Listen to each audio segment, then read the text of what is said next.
PDP का क्या वाज़े मौक़िफ़ है वो क्लियर करना होगा। पीडीपी का वाज़े इस वक्त नेशनल कॉन्फ्रेंस का यहाँ पे सफाया हो चुका है। अगर आज इलेक्शन हो जाए नेशनल कॉन्फ्रेंस जीरो पे चली जाएगी। महकमा के पास आया सुबह, उन्होंने कहा कि हमें लोगों की प्रॉपर्टियाँ सीज़ करने जा रहे हैं। किस बुनियाद पर इनकी प्रॉपर्टियाँ सीज़ करेंगे? नेशनल को क्या क्या वोट दिया था, हाय रे हमने ये क्या किया, हाय क्या किया, हमने नेशनल से प्यार किया था, हाय रे हमने ये क्या किया, हाय क्या किया। ख्वाब गफलत में जो सोई हुई है कि हमारी बिजली फीस का कर्जा माफ़ होगा, बजाय कर्जा माफ़ होने के आपकी प्रॉपर्टी सीज़ करने के लिए महकमा द्वारा पॉलिसियाँ बनाई जा रही हैं। जो डिपार्टमेंट ने एमनेस्टी स्कीम जो लॉन्च की है, इसके नाम पे जो लोगों को धोखा दिया जा रहा है, ये बिल्कुल झूठ, फरेब और फ्रॉड है। ये लोगों से पैसा निकालने का एक रास्ता इन्होंने निकाला है। कोई भी एमनेस्टी वगैरह लोगों को नहीं मिल रही है। अब डिपार्टमेंट की आपको मैं धांधलियाँ बताऊं। ये मेरे साथ एक बंदा है, मेराजुद्दीन बड़ाना नाम का, छतरपुर का ही। ये दरवेश टाइप का आदमी है। इसकी शादी नहीं है, बच्चे इसको कुछ नहीं है। तकरीबन 4-5 साल पहले इसका वालिद साहब जो है वो फोत हो चुका है। उसके नाम पे बिल आ रही है। बार बार इसको कहा जाता है कि आप ये बिल जो है वो अदा करो। और वालिद के इंतकाल के बाद ये अपने भाइयों के साथ रह रहा है और भाइयों की बाकायदा बिजली एग्रीमेंट है, वो अलग से अपनी फ़ीस दे रहे हैं। और इस बेचारे को खामखा में तंग किया जा रहा है कि आप बिजली फ़ीस अदा करें। ये तकरीबन 52,000 के आसपास इसकी बिजली बिल जो है वो चढ़ी हुई है और डिपार्टमेंट वाले इसको बार बार तंग तलब करते हैं। आज सुबह मैं यहाँ AWE साहब के ऑफ़िस में गया इनके इस मसले को लेकर। ऐसे बहुत सारे मसले, ये मिसाल के तौर पर मैं पेश कर रहा हूँ, ऐसे हज़ारों की तादाद में ऐसे मसले जो दौंस दबाव करके, डरा के महकमा वाले खामखा में लोगों से पैसा बटोर रहे हैं और ये पैसा कहाँ जा रहा है इसका कोई पता नहीं है।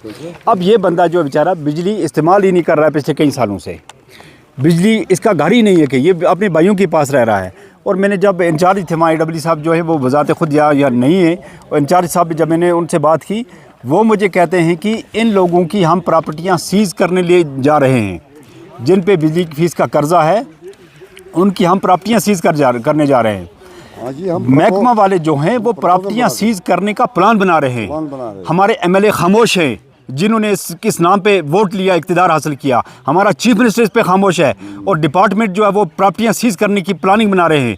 कहाँ ये लोग जाएंगे, किसके पास जाएंगे, किस लिए लोगों ने सरकार बनाई थी? आज मैं लोगों से भी गुजारिश करना चाहता हूँ जो खामोश होकर बैठे हैं इंतज़ार में कि उमर अब्दुल्ला साहब की तरफ से कब ये ऐलान होगा बिजली फ़ीस माफ़ हो जाए, MLA साहब की तरफ से कब ये बोला जाएगा आपकी बिजली फ़ीस माफ़ हो गई है। अगर इसी इंतज़ार में रहे, वो दिन दूर नहीं है महकमा वाले आपकी प्रॉपर्टियाँ सीज़ करेंगे। मैं आवाम से गुजारिश करता हूँ कि अपने हकूक़ की जंग लड़ने के लिए ख़ुद आपको मैदान में आना पड़ेगा, वरना ये महकमा की जो चालाकियाँ हैं, ये महकमा के जो फ्रॉड्स हैं, ये इस कौम को न जाने कहाँ लेकर डूब जाएंगे। ये मिसाल के तौर पे एक बंदा है, ना इसके बच्चे हैं, ना इसकी बीवी है, ना इसका घर है, और इसको बार बार तंग तलब किया जाता है। इसके मसले को हल करने के लिए जब मैं महकमा के पास आया सुबह, उन्होंने कहा कि हमें लोगों की प्रॉपर्टियाँ सीज़ करने जा रहे हैं। किस बुनियाद पे इनकी प्रॉपर्टियाँ सीज़ करेंगे? कहाँ गए वो MLA जो कल तक इन लोगों की हकूक़ की बात करते थे और उनका वोट हासिल करने की बात कर रहे थे? कहाँ वो चीफ मिनिस्टर जिसने इक़्तिदार हासिल किया था कि हम 1 महीने के अंदर आपकी बिजली फ़ीस का कर्जा माफ़ कर देंगे, और बजाय उसके आज ये ख़तरे की घंटी गरीबों के सर पे जो लटक रही है, जो डिपार्टमेंट ये सोच रहा है कि हम इनकी प्रॉपर्टियाँ सीज़ करेंगे, कहाँ जाएंगे लोग? मैं लोगों से ये कह देना चाहता हूँ जिन पे लाखों करोड़ों हज़ारों रुपए की बिजली फ़ीस का कर्जा है, वो खामोश जो बैठे हैं, आप सोच लें कि आपके लिए अच्छी खबर नहीं है, आपके लिए एक बुरी खबर डिपार्टमेंट से निकल कर आ रही है कि आपके मकान, आपकी ज़मीन को सीज़ किया जा रहा है, यानी कि आपके पास जो हक़ है वो भी गवर्नमेंट ले जाएगी। आप जम्मू कश्मीर की बिजली को दिल्ली UT के अंदर फ्री हो सकती है और जम्मू कश्मीर के अंदर नहीं हो सकती है। जब इनसे बात करें, ये UT और स्टेटहुड की बात करते हैं। क्या दिल्ली में UT नहीं है? वहाँ पे चीफ मिनिस्टर नहीं है? दिल्ली में UT होने के बावजूद दिल्ली के चीफ मिनिस्टर ने वहाँ की आवाम को, वहाँ के गरीब लोगों को बिजली फ्री कर दी, और जम्मू कश्मीर का चीफ मिनिस्टर जो है वो बार बार ये स्टेटहुड की बात करता है। स्टेटहुड उनको चाहिए सिर्फ गुंडागर्दी के लिए, आवाम के हकूक़ के लिए नहीं। आवाम के जो हकूक़ कर सकता है वो करता नहीं है, उस पर दूसरी बात है। लेकिन आवाम को धोखा जो आज दिया है, आज डिपार्टमेंट जो है ये पॉलिसी बना रहे हैं कि हम आवाम की प्रॉपर्टियाँ सीज़ करेंगे। ये एक बहुत बुरी खबर है। ये महकमा के लिए एक गुंडागर्दी का जो तरीका वो सोच रहे हैं, अवाम अगर इसको एक्सेप्ट करती है तो करे। मैं अवाम से गुजारिश करता हूँ कि आपको अपने हकूक़ की जंग लड़नी पड़ेगी। आपने जिस तरह वोट दिए हैं अपने अपने MLAs को, उनको पूछिए, अपने चीफ मिनिस्टर को पूछिए कि आपने जिस तरह वोट लिए थे वो किस बुनियाद पर लिए थे। आज अवाम के सरों पर ये ख़तरे की गंडे, ये जो छुरी मंडला रही है, आखिर इसका क्या होगा, इसका हल क्या होगा। मेरी गवर्नमेंट से ये गुजारिश है, मेरे डिपार्टमेंट के आला अधिकारियों से ये गुजारिश है कि आप ये जो पॉलिसियाँ बना रहे हैं, आप ये जो डरा रहे हैं लोगों को कि आपके नाम पे जो बिजली फीस का कर्जा चढ़ रहा है, हम आपकी प्रॉपर्टियाँ सीज़ करेंगे, हम आप पे ये जुल्म करने जा रहे हैं, ये अवाम के लिए भी अच्छी बात नहीं है और हुकूमत के लिए भी अच्छी बात नहीं है। इसलिए अवाम को उजागर करने के लिए, अवाम को समझाने के लिए मैं आज ये बयान दे रहा हूँ, ये समझा रहा हूँ अवाम को कि आपके हकूक़ को कि किस तरह पामाल किया जा रहा है। आपके हकूक़ को आपने जिस तरह अपनी गवर्नमेंट बनाई थी, आज वो गवर्नमेंट आपको पाँव के तले किस तरह रौंदने के लिए साजिशें बना रही है। इस साजिश से बचने के लिए गवर्नमेंट को कहीं ना कहीं सोचना पड़ेगा। और आवाम जो है, जो इस ख्वाब गफलत में जो सोई हुई है कि हमारी बिजली फीस का कर्जा माफ़ होगा, बजाय कर्जा माफ़ होने के आपकी प्रॉपर्टी सीज़ करने के लिए महकमा द्वारा पॉलिसियाँ बनाई जा रही हैं। जब मैंने डिपार्टमेंट के वहाँ जो इंचार्ज AW हैं उनसे कहा गया कि जब इसने सौदा ख़रीदा ही नहीं, जब आपकी बिजली इस्तेमाल ही नहीं की, तो ये 50-60 हज़ार रुपया क्यों भरेगा। तो वहाँ से उनका ये जवाब था कि हमें उसके बारे में कुछ पता नहीं है, इसको बिजली फ़ीस अदा करनी है। ये दुनिया का सबसे पहला डिपार्टमेंट है पूरे मुल्क के अंदर, और सबसे पहला ये एक ऐसा सौदा है जो बग़ैर ख़रीदने से उसकी कीमत अदा करनी पड़ती है, वो है महकमा बिजली और सब डिवीज़न वो कंगन में है। ये कहाँ का इंसाफ है कि आप किसी का सौदा ले नहीं रहे हो, आप किसी से ये चीज़ ख़रीद नहीं रहे हो, आप इससे ये चीज़ लेकर खा नहीं रहे हो, लेकिन फिर भी आपको इसकी कीमत जो है वो अदा करनी है। वो भी 10, 20, 50 रुपये नहीं, 60 हज़ार रुपये से ज़्यादा है, तकरीबन 1-1 लाख रुपया लोगों का है। फिर भी कहते हैं कि आपको ये अदा करना पड़ेगा। अगर आपने इस्तेमाल नहीं भी की, इस पर वाज़े एक कमेटी बननी चाहिए, जो कमेटी इसका बाज़ाब्ता ग्राउंड से प्रूफ निकाले कि कौन बिजली इस्तेमाल कर रहा है, कौन नहीं कर रहा है। बाकी की जो बिजली फ़ीस माफ़ करने का अलग मसला है, लेकिन इस तरह के जो लोग हैं कम से कम उनको वेरीफाई किया जाए क्या ये डिपार्टमेंट का सौदा ख़रीद रहे हैं, ये डिपार्टमेंट से बिजली ख़रीद रहे हैं कि इनको ये सौदा अदा, ये जो कीमत है ये अदा करनी पड़े। और ये बेचारा गरीब बंदा कहाँ से लाएगा 60 हज़ार रुपये जिसने बिजली का इस्तेमाल ही नहीं किया है। और ये कहाँ का इंसाफ है, ये कहाँ की दुकानदारी है, ये कहाँ का सौदा है कि आप बगैर सौदा आपने दिए, बगैर अपना सौदा फ़रोख्त किए एक बेचारे से ज़बरदस्ती दौंस दबाव में और उससे ये पैसा निकाल रहे हैं। कोई भी फ़ायदा इसका नहीं है।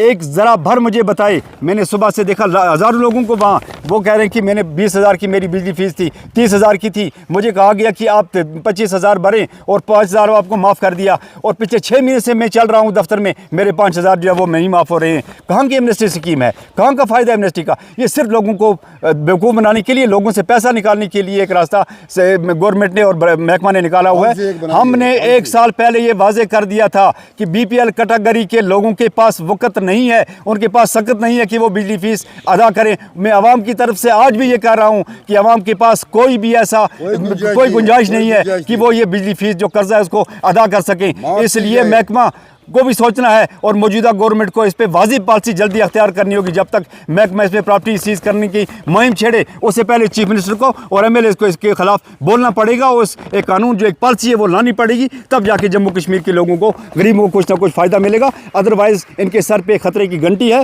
वो तलवार है, कब तक लटकती रहेगी, कब तक उसके साए में ये रहेंगे, कब तक ये खौफ और दहशत का माहौल जो है डिपार्टमेंट की तरफ से ये बर्दाश्त करते रहेंगे। वो पता नहीं अब गवर्नमेंट कहाँ और किस तरफ जा रही है। मेरा ये जो पॉइंट है ये नोट करके रखें और आवाम को इस पर गौर करना होगा।